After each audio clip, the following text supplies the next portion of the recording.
আসসালামু আলাইকুম, সবাইকে স্বাগত জানাচ্ছি পান্তারাস কিচেনে। আজ আমরা তৈরি করব ড্রাগন ফলের জুস। প্রথমে একটা ড্রাগন ফল ছোট ছোট টুকরো করে কেটে নিব।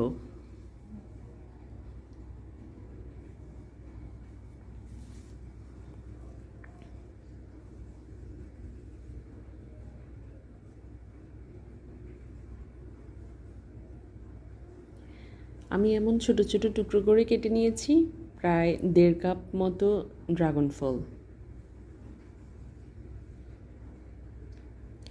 একটা ব্লেন্ডারে একে একে সব উপকরণ দিয়ে দিব।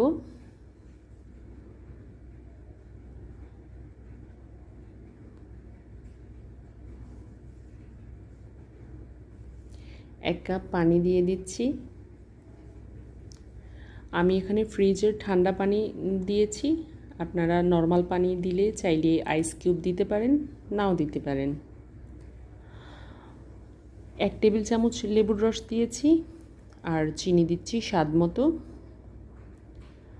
আমরা জানি ড্রাগন ফলের জুস ওজন কমাতে সাহায্য করে, তাই যারা ওজন কমানোর জন্য ড্রাগন ফলের জুস খেয়ে থাকবেন তারা অবশ্যই চিনি দিবেন না। আমার এখানে সবটুকু চিনি লাগেনি, আমি 2 টেবিল চামচের মতো চিনি দিয়েছি। তো সবগুলো উপকরণ একসাথে ব্লেন্ডারে নিয়ে ভালোভাবে ব্লেন্ড করে নিলেই তৈরি হয়ে গেল ড্রাগন ফলের জুস। খুব সুস্বাদু পুষ্টিকর একটা জুস, বানানোও খুব সহজ। আশা করি সবার ভালো লেগেছে, বাসায় ট্রাই করবেন। সবাই ভালো থাকবেন।